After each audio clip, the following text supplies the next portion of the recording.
ওমানের মাস্কাটে ইরান ও মার্কিন প্রতিনিধিদের মধ্যকার দীর্ঘ ও নিবিড় আলোচনার প্রথম পর্ব আপাতত শেষ হয়েছে। একদিকে ট্রাম্পের যুদ্ধ জাহাজ আর নাগরিকদের ইরান ছাড়ার নির্দেশ, অন্যদিকে আলোচনার টেবিলে দীর্ঘ সময় ধরে চলা বিতর্ক।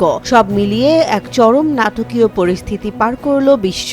ইরানের পররাষ্ট্রমন্ত্রী একে ভালো শুরু বললেও অমীমাংসিত রয়ে গেছে বড় বড় সব ইস্যু। কি নিয়ে আলোচনা হলো ওমানের রুদ্ধদ্বার বৈঠকে, বিস্তারিত থাকছে এই বিশেষ প্রতিবেদনে।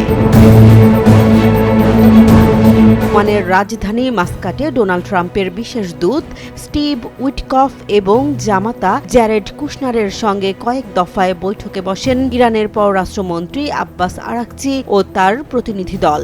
ওমানি পররাষ্ট্রমন্ত্রীর মধ্যস্থতায় এই সরাসরি আলোচনাকে গত 12 দিনের সংঘাতের পর বরফ গলার প্রথম সংকেত হিসেবে দেখা হচ্ছে। আলোচনার শেষে ইরানি আলোচক দল তাদের বাসভবনে ফিরে গেছে এবং পররাষ্ট্রমন্ত্রী আরাকচি একে একটি ভালো শুরু হিসেবে অভিহিত করেছেন।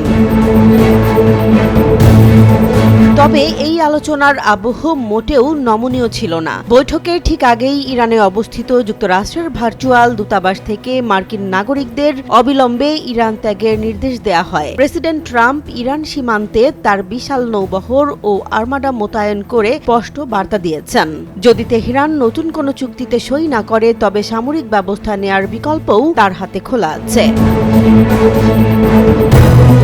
মার্কিন পররাষ্ট্রমন্ত্রী মার্কো রুবিও আগে থেকে স্পষ্ট করেছিলেন, ওয়াশিংটন কেবল পারমাণবিক ইস্যু নয়, বরং ইরানের ব্যালিস্টিক ক্ষেপণাস্ত্র, মধ্যপ্রাচ্যের সশস্ত্র গোষ্ঠীগুলোর প্রতি সমর্থন এবং নিজ দেশের জনগণের ওপর দমন পীড়নের বিষয়গুলো নিয়েও আলোচনা করতে চায়। বিশেষ করে ইরানের সাম্প্রতিক অভ্যন্তরীণ আন্দোলন এবং বিক্ষোভকারীদের ওপর চালানো কঠোর ব্যবস্থার বিষয়টি ওয়াশিংটনের এজেন্ডার শীর্ষে ছিল।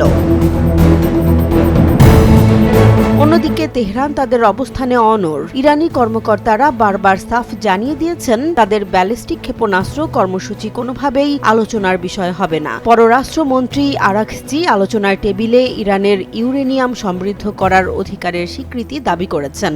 যদিও গত বছরের হামলায় তাদের পারমাণবিক স্থাপনাগুলো ক্ষতিগ্রস্ত হয়েছে, তবুও ইরান দাবি করছে তারা ইউরেনিয়াম সমৃদ্ধকরণ কর্মসূচি অব্যাহত রেখেছে।